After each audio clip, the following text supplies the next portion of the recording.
Coucou tout le monde, j'espère que vous allez bien. Donc, on reprend les vidéos avec le téléphone parce que c'est l'hiver. Et l'hiver, il y a moins de soleil. Et l'inclinaison du soleil, enfin de la Terre par rapport au soleil est différente. Et donc tout ça fait que c'est plus compliqué d'avoir de l'électricité. Pourtant, je suis en plein désert où il fait très beau. Mais voilà, ça me coûte moins d'électricité de faire les vidéos avec le téléphone. Donc pendant un certain temps, on fera ça avec le téléphone. Donc on va faire cette astro-guidance sur la pleine lune. Donc la pleine lune de dimanche, la pleine lune en Gémeaux, la dernière de l'année. Qui est une pleine lune intéressante. C'est en même temps la pleine. Ce que je perçois, la façon dont j'ai envie de vous le présenter, c'est que c'est en même temps la dernière pleine lune de l'année et en même temps la première de l'année prochaine.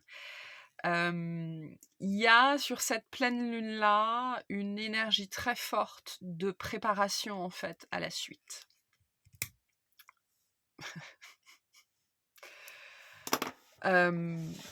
Attention à ne pas craquer sur cette pleine lune. Le mental pourrait être extrêmement présent en fait. Mais on va voir tout ça. Donc on est dans une pleine lune en Gémeaux. Donc déjà une pleine lune, c'est une énergie de plein feu, d'accord. On vient venir mettre les pleins feux sur ce qui a besoin de sortir de notre vie ou de quitter notre vie, ok, selon la loi d'attraction, mais plus spécifiquement le principe vibratoire des choses, de l'univers. Et cette pleine lune-là est une pleine lune extrêmement mercurienne, d'accord. Elle se trouve en Gémeaux. Et Mercure, qui gouverne le Gémeaux, à peu près au même moment que la pleine lune, repasse direct. Alors Mercure va repasser direct quelques heures après la pleine lune, mais il est en fin de, d'accord, il est vraiment en fin de stagnation. Donc on est vraiment en train de passer à la suite, en fait. Et donc cette pleine lune mercurienne, comme toute chose, elle est ni juste positive ou ni juste négative, elle est toujours complexe. Mercure, c'est le maître des synchronicités, c'est le maître des messages, c'est le maître de la transmission, d'accord. Mais c'est surtout le maître des synchronicités. C'est aussi le maître de l'anxiété, de l'angoisse, de la mentalisation. Donc, on pourrait avoir l'impression d'être extrêmement sollicité, en fait, mais ça a déjà commencé, hein, bien évidemment. C'est-à-dire sur le fait de se poser des questions. C'est une pleine lune où on va se poser des questions parce que ce qui va être très présent pour cette pleine lune, c'est le désir de comprendre. Notamment toutes les questions liées à Mars, donc l'archétype de Mars, mais aussi Mars dans votre thème, là où il est placé. Si en plus il y a une résonance entre la maison dans laquelle se trouve votre Mercure, ou le signe, et la maison ou le signe dans laquelle se trouve Mars, ça peut vraiment faire un écho important, ce week-end pour certaines personnes. Mais donc voilà, attention à ça, à ce côté, je me pose des questions, ça c'est normal. C'est cette pleine lune qui est là, qui vient en fait préparer la psyché plus spécifiquement à relâcher quelque chose, à nous donner une information, à nous donner un indice, à faire remonter quelque chose de nos profondeurs. Et pour ça, les Gémeaux et Mercure travaillent en posant des questions en fait. Voilà, ça c'est vraiment l'énergie mercurienne. Et donc vous pourriez du coup constater que depuis plusieurs jours, vous vous posez des questions auxquelles vous n'avez pas de réponse en fait. Peu importe les rituels, la méditation, la marche en conscience, l'écriture automatique, vous n'avez pas de réponse en fait. Et ça, c'est cette pleine lune. Donc, attention à ça, ok. Vous allez vous poser beaucoup de questions, mais c'est un mécanisme de préparation de votre psyché. Vous n'allez pas recevoir des réponses tout de suite. Mais c'est normal. C'est cette énergie-là qui est en ce moment juste au-dessus de nous et qui nous gouverne, d'accord. Au-delà de ça, on a cette pleine lune mercurienne, mais cette pleine lune, au-delà de Mercure, elle est vraiment sous l'énergie et sous l'égide de Neptune. Cette tout ça va se passer, dans une énergie de carré, d'accord? Donc un beau carré, donc une énergie de challenge. Un carré à Neptune qui est toujours direct et qui est toujours en Poisson. Et ça, c'est vraiment, la coloration qu'il va y avoir, pour cette pleine lune. Donc Neptune en Poisson, c'est une très belle énergie, enfin, c'est une très belle énergie, ça dépend comment on le vit, hein, bien évidemment. C'est vraiment la dissolution de l'ego, par excellence. C'est l'expérience du tout, c'est les expériences mystiques, c'est le mysticisme, c'est l'impulsion intuitive, l'impulsion créative, c'est la connexion, c'est la reliance, c'est, cette intuition qui nous amène à avoir des compréhensions justement qui viennent d'ailleurs.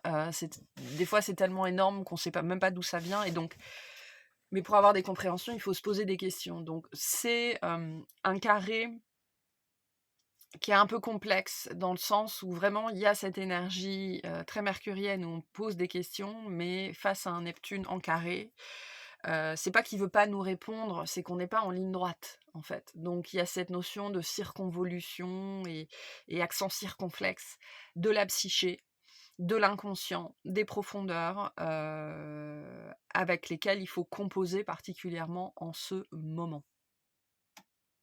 Heu, Au-delà de ça, Neptune en Poisson, Neptune, mais de toute façon c'est la même énergie, c'est aussi l'incarnation, d'accord? C'est la reliance à la matière dans le fait d'accepter, son sa réalité, sa vérité d'être spirituel incarné dans la matière. Donc on peut avoir des thèmes liés à ça, à l'incarnation, à des défis d'incarnation, à des choses qu'on n'arrive pas à dépasser, donc qu'on comprend pas et qui nous amènent à nous poser des questions parce qu'on comprend pas, on comprend pas, on comprend pas, qui pourraient vraiment être remuées en fait, en ce moment.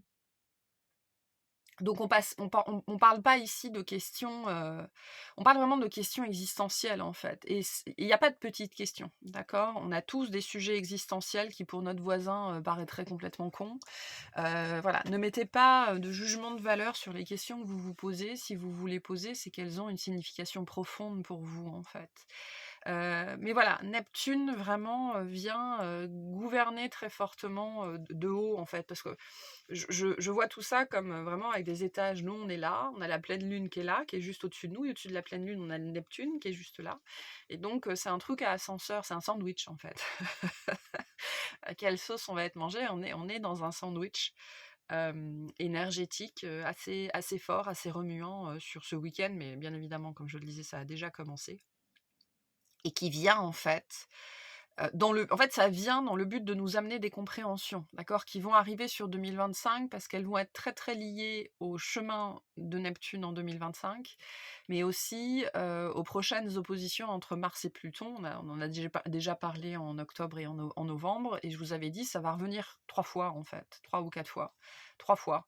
De mémoire, il y en a une en janvier là, on va commencer l'année avec une opposition entre Mars et Pluton. Il y en a une en avril, et la dernière, elle est en mai, je crois. Enfin, je sais plus, il y a quelque chose que je sais plus exactement les dates. Donc ah non, je vous avais parlé de ce cycle-là. Et donc sur ce cycle-là, on va avoir beaucoup de compréhension, mais pour ça, il faut se poser des questions. Donc je vous inviterai aussi, potentiellement à poser les questions, à écrire en fait toutes les questions que vous pourriez vous poser en ce moment, parce qu'elles sont révélatrices. Très, très, très, très révélatrices. Hem De quelque chose qui cloche, de quelque chose qui coince, voilà, de quelque chose, qui est toujours, entravant et limitant à l'intérieur de vous, sinon vous vous poseriez pas de questions. Voilà, et ça, c'est vraiment l'énergie du carré à Mercure, hein, les questions sur le sens, en fait. Je comprends pas pourquoi j'ai ça dans ma vie, je comprends pas pourquoi je cours toujours après ça, pourquoi j'arrive pas à lâcher ça et cetera et cetera. Et donc toute cette énergie-là vient, vraiment avec un besoin de comprendre extrêmement fort et des réponses qui arrivent, mais on ne sait pas par quel tuyau elles passent, en fait. Et donc elles sont longues à arriver et elles vont pas arriver là tout de suite, maintenant. Donc attention au mental, à l'ego. D'accord? Vraiment l'ego qui veut la réponse à tout prix, qui veut chercher, chercher, chercher, chercher la réponse pour vraiment la trouver puisque l'ego se nourrit de ça. Il se nourrit de réponses, en fait, parce que ça l'apaise. Sauf que ça peut nous amener à tourner en rond. Donc il va être très important sur ce week-end, de tout faire pour sortir de sa tête. Voilà, peu importe les activités qui sont les vôtres, ce que vous pouvez faire, ce que vous pouvez mettre en place. Heu, c'est intéressant parce qu'on est dans une pleine lune mercurienne, qui pourrait, logiquement, nous dire ou nous faire croire qu'au contraire, on est dans une énergie et j'en parlais dans la météo énergétique de lundi, hein, ces énergies de clarté. On pourrait avoir des moments de clarté, mais on aura ces moments de clarté que si on sort de sa tête. Pourquoi? Parce que ces moments de clarté, ils vont être apportés par Neptune et Neptune, il passe pas par la tête. Donc voilà, attention, à ça. Parce que finalement, qu'est-ce que ça apporte tout ça? En vérité, ça apporte une énergie de confusion, en fait, assez forte, via, une confusion qui sera là si on résiste, en fait. Parce qu'on veut comprendre, on veut comprendre, on veut comprendre, on veut comprendre et donc on lâche pas prise. Et comme on est, vraiment sous l'égide de Neptune ici, hein, qui est la représentation dans le tarot de Neptune, c'est le pendu. Donc lâcher prise, laisser faire et on va voir ce qui va se passer, après. Là, il y a cette énergie assez forte, en fait, de laisser passer la pleine lune, en étant le moins dans sa tête, possible, en fait. Donc revenir à soi, lâcher prise, hein, parce que c'est très facile. Lâcher sur le besoin de comprendre, sinon on finit par tourner en rond, hein, avec cette image du hamster dans la roue, c'est et du serpent qui se mord la queue et voilà, donc lâcher son os, quoi, hein. On a tous un os à ronger et là, il faudrait réussir à le mettre de côté, en investissant, d'autres pratiques, d'autres activités qui vont nous faire sortir vraiment de notre tête. Parce que, comme je le disais ici, la psyché, elle est vraiment en train d'être préparée, en fait, en train d'être préparée à relâcher une information, à relâcher quelque chose qui doit être très, très, très profond, hein, finalement ici. Et quelque chose, qu'on cherche probablement à comprendre ou à dépasser ou sur lequel on travaille depuis longtemps et on n'a toujours pas obtenu la clé, en fait, la clé ou la réponse. Donc ce qui est important ici, c'est de se laisser le temps. C'est-à-dire que ici, en acceptant quand on vous dit lâcher prise, laisser faire, faut pas le faire pour vos guides, pour l'univers ou n'importe quoi ou pour moi, hein. Il faut le faire pour donner le temps à votre psyché de défaire les nœuds à l'intérieur pour répondre à votre sollicitation, en fait. Et donc ici, laisser faire les choses, prendre du recul, sortir de sa tête, c'est travailler avec vous-même et non pas contre vous-même, en fait. Lâcher le besoin de comprendre sur ces jours-ci, ça va vraiment être travailler main dans la main avec vous-même pour laisser la psyché faire son travail. Elle le fait très, très bien. Elle a pas besoin de votre participation pour le faire, mais vous lui posez des questions auxquelles votre mental, votre esprit n'ont pas de réponse parce que c'est trop profondément dans votre inconscient et donc c'est votre psyché qui doit aller avec sa petite pelle creuser, et faire remonter en fait, à la surface la réponse que vous cherchez. Donc laissez à votre psyché le temps de travailler. Finalement, c'est ce qu'on vous dit ici aussi. Et donc laissez le flow s'installer. Allez marcher, allez à la piscine, faites à manger, faites le ménage, tout ce qui va vous sortir de votre tête. Parce que sinon, le temps n'ira jamais assez vite pour vous. Ça ne sera jamais assez rapide et la réponse ne sera jamais suffisamment rapide pour vous. Et ce sera frustrant et vous allez être énervé contre vous-même et en fait, ça servira à rien du tout. Voilà. D'autant que par-dessus ça, on est quand même dans une pleine lune, le soleil est en Sagittaire, donc le Sagittaire a envie on est en plein feu sur le Sagittaire, donc on a envie d'explorer, on a envie d'apprendre, on a envie de découvrir, on a envie d'expérimenter, on a envie d'y aller. OK, donc il y a vraiment cette et puis le Sagittaire par excellence, c'est les questions existentielles, hein. C'est la philosophie de vie, c'est les accords de vie, c'est enfin les accords, oui, les accords de vie, c'est les croyances personnelles, d'accord? Mais vraiment la philosophie de vie. Et donc il y a ce désir en fait d'aller profondément, d'explorer et on vous dit: «Non, non, pose-toi des questions si tu veux en méditation pour, actionner les mécanismes intérieurs, mais tu trouveras pas forcément les réponses». Vous savez, on me montre l'image de personnes qui vont à la pêche. Il y a des gens qui vont pêcher, mais sans appât ou alors qui relâchent le poisson. C'est-à-dire que le but, c'est pas de ramener un poisson, c'est pas de pêcher quelque chose. Le but, c'est l'activité en elle-même, méditative, en fait.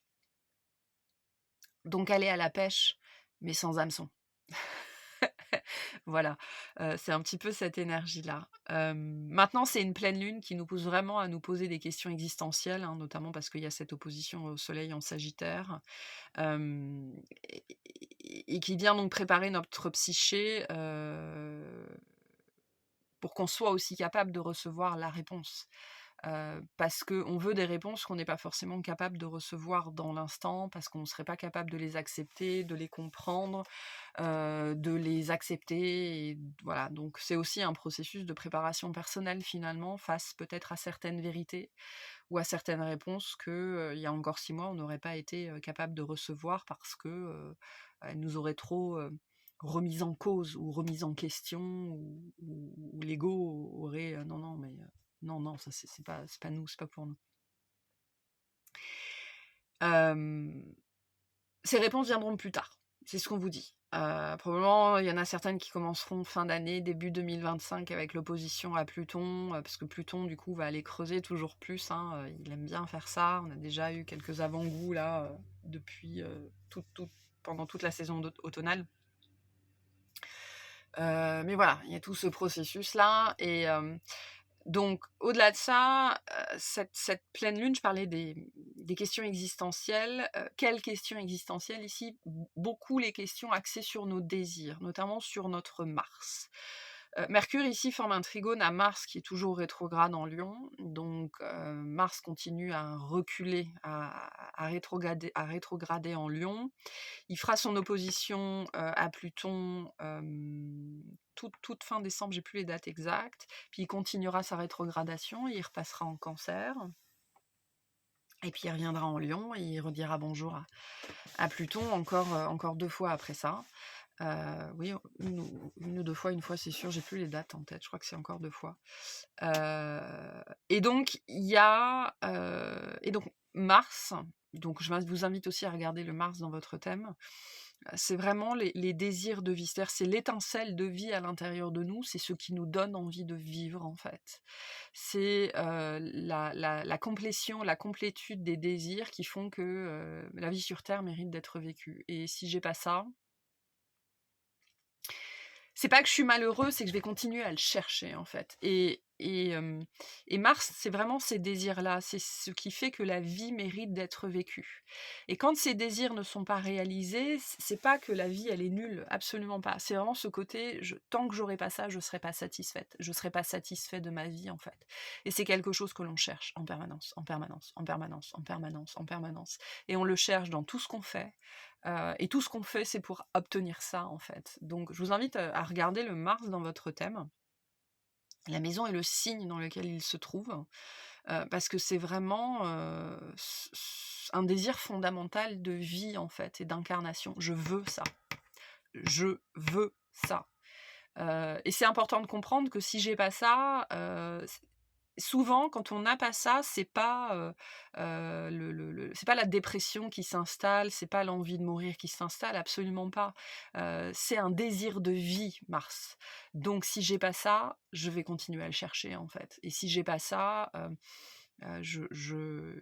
j'ai ce sentiment d'inachevé, en fait. Peu importe tout le positif que j'ai dans ma vie ou toute l'abondance que j'ai dans ma vie ou tout le succès ou toute la réussite que j'ai déjà, si j'ai pas ça, mon sentiment d'accomplissement, il est pas là, quoi.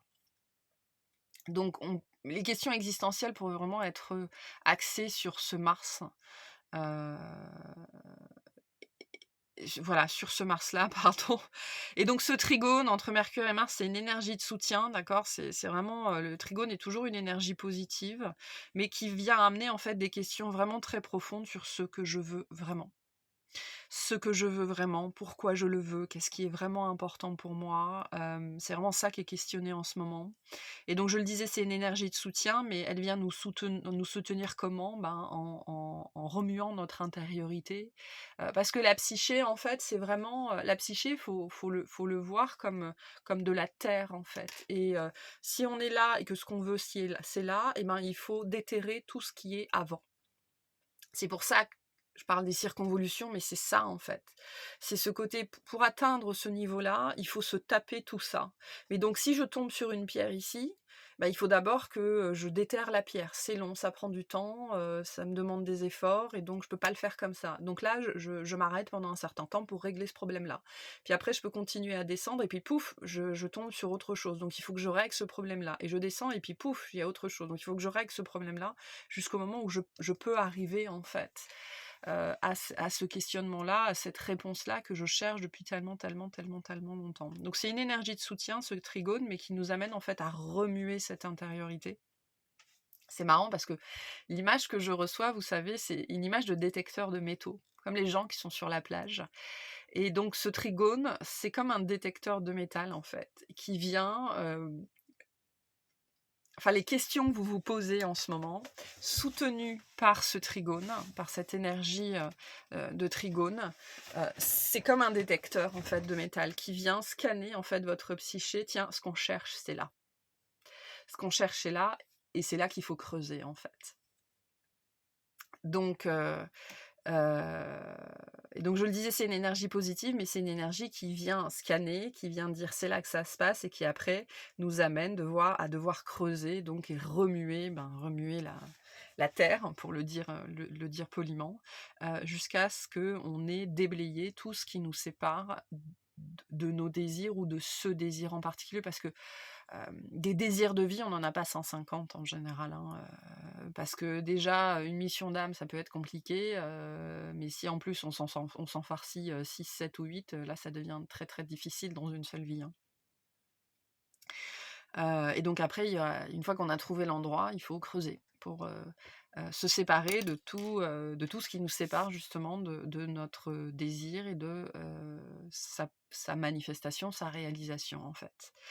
Hem Parce que Mars, au-delà du désir, c'est quoi? C'est aussi l'action. C'est l'action, c'est les efforts, c'est la volonté, et c'est l'énergie vitale de manifester nos désirs, en fait. Donc qu'est-ce qui est enterré? C'est pas seulement notre désir, hein, c'est aussi tout ce qui va nous permettre de le manifester. Sinon, il serait déjà dans notre vie, en fait. C'est logique. Donc notre désir le plus profond, il est pas enterré tout seul. Il est enterré avec tout ce qui va nous permettre de le manifester. Et ça, cette pleine lune, elle vient, préparer ça, en fait. Préparer le terrain pour ça. Donc c'est pour ça que je vous disais, c'est en même temps la dernière pleine lune de l'année et en même temps la première de 2025. C'est vraiment une énergie de 2025, de préparation à 2025, au chemin de Neptune, d'accord? Au chemin de Saturne, et aux prochaines oppositions entre Mars et Pluton qui vont avoir lieu. Pour vraiment pouvoir commencer à manifester, dans la matière, en fait. Et c'est important de comprendre que ça veut pas dire qu'on n'a rien manifesté. On a probablement toutes et tous beaucoup manifesté, mais pas ce qu'on voulait, en fait. Pas ce qu'on voulait. Donc voilà, on pourrait passer cette pleine lune à se demander: «Qu'est-ce que je veux?» Voilà. Ou alors, à se questionner: «Pourquoi je l'ai toujours pas?» Ou «Qu'est-ce qui me sépare de ce que je veux? Quelles sont mes résistances?» Et cetera, et cetera, et ne pas obtenir de réponse. Donc, faites la paix avec le fait que très probablement, vous obtiendrez pas de réponse pour l'instant, parce que c'est en train de faire son chemin. Voilà, il y a cette énergie, on est en train de scanner, hem et après il va falloir creuser. Donc voilà, mais à la limite, Enfin non, à la limite, rien du coup. Oui, écrivez vos questions, en fait. Écrivez vos questions, tout ce sur quoi vous n'arrivez pas à avoir de compréhension, c'est que c'est important pour vous, en fait, et au-delà de ça, vraiment questionnez vos désirs, et renseignez-vous sur Mars, dans votre thème, quoi, parce qu'il vous parle vraiment, vraiment de ça en termes de réalisation de désirs et d'objectifs de vie. Parce que Mars, c'est vraiment l'étincelle de vie, c'est ce qui vous a fait naître. C'est pourquoi vous êtes là et pourquoi vous avez envie d'être là. Parce que on parle souvent de l'incarnation, de régler les dettes karmiques, du transgénérationnel, ça c'est pourquoi on doit être là. Mais il n'y a pas que de l'obligation dans l'incarnation, il y a aussi pourquoi je veux être là. Et ça c'est Mars. Voilà, ça c'est Mars. Et au-delà de ça, les énergies aussi concourent beaucoup en ce moment à nettoyer le masculin blessé à l'intérieur de chacun de nous, à nettoyer notre polarité masculine, parce que le masculin avec Mars, hein, c'est l'action justement. Et si le masculin à l'intérieur de nous, il est toujours blessé, et ben l'action, elle peut pas être positive, elle peut pas être juste, elle peut pas être équilibrée, elle peut pas être équitable. Et donc on peut pas manifester ce qu'on veut en fait. Donc potentiellement notre plus grand ennemi, enfin ce qui nous sépare le plus de ce désir et de sa réalisation, c'est ce masculin à l'intérieur de nous. Et le masculin, au travers du chemin de Mars, là, pendant encore 4-5 mois, on a beaucoup parlé du féminin sur septembre-octobre, mais là, on va beaucoup parler du masculin pendant 3-4 mois, qui va être chauffé à blanc.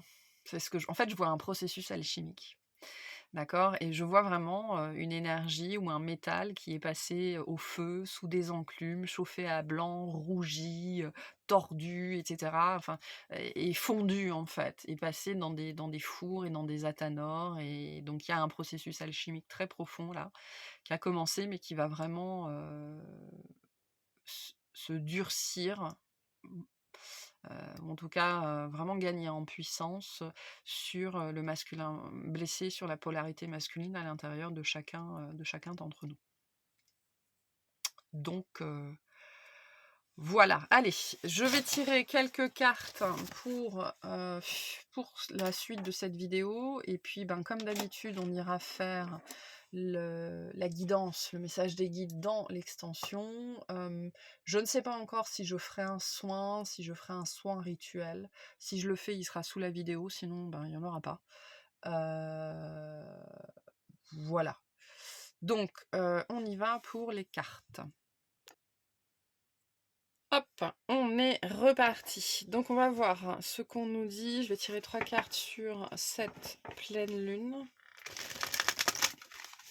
Allez, qu'est-ce qu'on nous dit sur cette pleine lune, s'il vous plaît?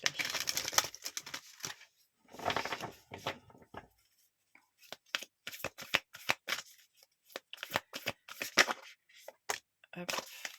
Vos proches et vous êtes en sécurité. On va prendre celle-ci. Un temps pour donner au lieu de prendre. Alors, je sais que vous ne les voyez pas forcément bien. Et méditer et contempler. Je vais les mettre là. C'est plus compliqué avec le téléphone qu'avec la caméra, fatalement. Donc, vraiment ici, on vient appuyer sur le fait que c'est pas une pleine lune où vous allez recevoir. Vous n'allez pas recevoir les compréhensions que vous voulez, vous n'allez pas recevoir les réponses à vos questions. Vous aurez sans doute l'impression de... je vois quelqu'un d'assis dehors et qui parle au ciel et qui reçoit pas de réponse, en fait. Vous pourriez avoir l'impression de ne pas recevoir de réponse, voire vous pourriez en ce moment avoir l'impression pas d'être déconnecté, au contraire, vous pourriez vous sentir vraiment relié. Mais c'est comme s'il y avait personne à l'autre bout de la ligne, en fait. Je vois des gens qui pourraient avoir l'impression d'être seuls dans l'immensité. L'immensité de l'univers, d'être abandonnés, délaissés, je sais pas trop, mais vraiment comme si, c'est-à-dire, vous savez, c'est comme quand on est au téléphone avec quelqu'un, et l'autre personne, elle a posé le téléphone et elle est partie faire autre chose, quoi. Donc la communication, elle est toujours ouverte. Je sais qu'il y a une communication, je sais que c'est là, mais c'est comme si l'autre, il était parti faire ses courses pendant qu'on était en train de se parler, quoi. C'est un petit peu l'énergie que j'ai. Donc ça va être vraiment un moment où ça va être à nous de nous connecter, en fait. Ça va être à nous de faire l'effort de rester présent, de faire l'effort de la reliance, de faire l'effort de la connexion, même si on a l'impression qu'en face, il y a plus personne. C'est pas le cas. Bien évidemment que c'est pas le cas. Heu, mais finalement, c'est un moment pour j'entends montrer, ce dont on est capable, en fait, déjà et aussi, hem, comme on est dans un soleil en Sagittaire, on est aussi beaucoup dans l'énergie de la foi. D'accord, donc c'est une pleine lune qui va venir, ben, sans doute, un petit peu tester notre foi. On a la nouvelle lune en Poisson, donc on est sur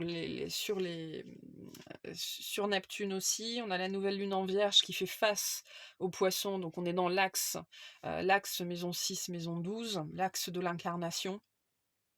Donc le message qu'on a vraiment pour cette pleine lune, c'est vous êtes en sécurité avec, cette nouvelle on est sur 3 nouvelles lunes, hein, c'est intéressant. Cette idée du nouveau cycle, d'accord?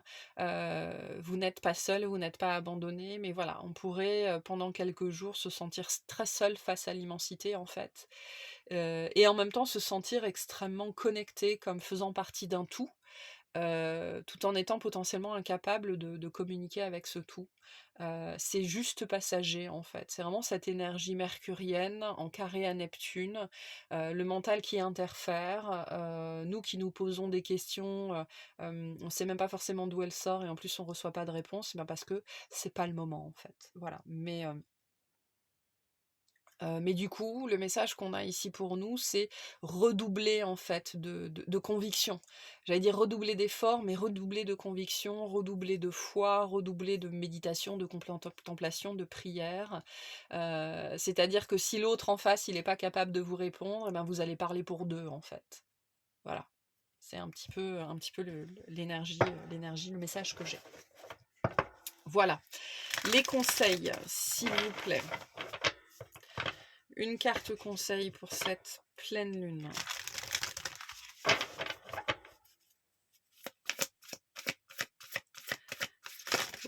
Ouh là là. Ouh là là. Bon, j'en veux pas 15. Une seule.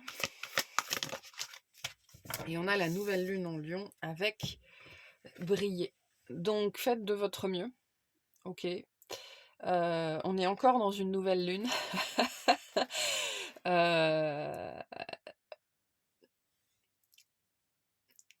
C'est-à-dire que ce que j'ai ici, c'est ce côté, vous savez, l'impression d'être seul dans l'univers. Ben, si vous êtes seul dans l'univers, c'est que c'est votre univers, en fait. Il n'appartient qu'à vous.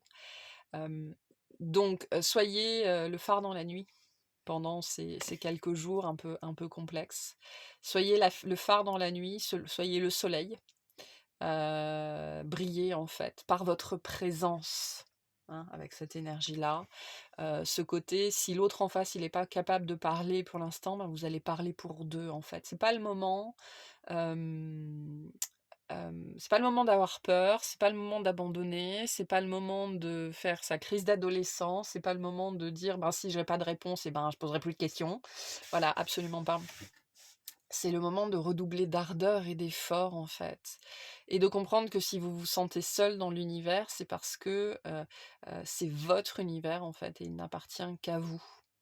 Voilà. Il y a une notion de réappropriation aussi par rapport à votre expérience de vie, par rapport à la réalité dans laquelle on vit, peut-être par rapport à l'univers, parce que j'ai beaucoup cette notion d'immensité de l'univers. Peut-être se réapproprier son univers, hein. Il y a quelque chose, comme ça. Mais voilà, si l'autre n'est pas en mesure de parler ou de vous répondre, et ben vous allez parler pour 2, il y a pas de problème. Vous allez méditer pour 2, vous allez prier pour 2 et ça ira très, très bien. Voilà. Et un petit message, s'il vous plaît, pour cette pleine lune. Ça n'est que passager, hein, c'est ce qu'on nous rappelle. Et on a le Scorpion. C'est le moment de voir au-delà des apparences afin de révéler la véritable vérité. Utilise ton intuition et ton discernement afin de gagner en lucidité sur les épreuves que tu traverses. Donc l'intuition et le discernement, hein, non pas l'intellect et la compréhension. Donc c'est vraiment le moment d'observer son intériorité, juste d'observer en fait, de regarder ce qui se passe, ce qui est en train d'émerger, et Et si pour l'instant il y a pas de réponse, et ben, il y a pas de réponse. C'est pas que, ça sert à rien d'être frustré, c'est pas qu'on m'en veut, c'est pas que je suis nulle, c'est pas que je sers à rien, c'est pas que j'ai un problème. C'est que pour l'instant, c'est pas prêt en fait. Voilà. Par contre, il y a ce message: «Redoubler d'ardeur sur ces énergies-là». Voilà.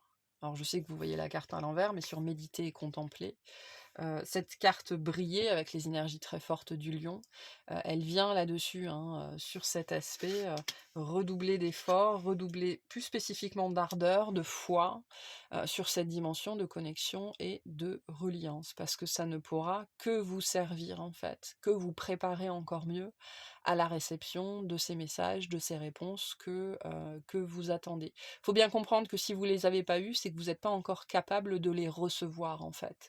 Parce que soit c'est trop souffrant, soit vous n'êtes pas apte aujourd'hui à recevoir ces vérités-là.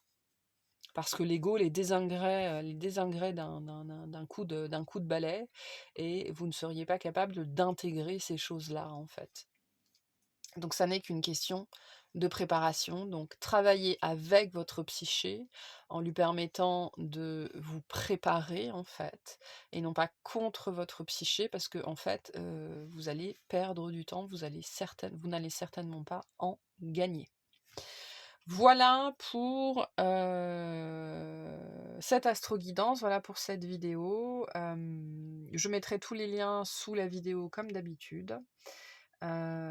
Et puis voilà, donc j'espère que ça vous aura parlé, que ça vous aura plu. Je vous souhaite un excellent week-end, une excellente pleine lune et je vous dis à très bientôt. Bye bye.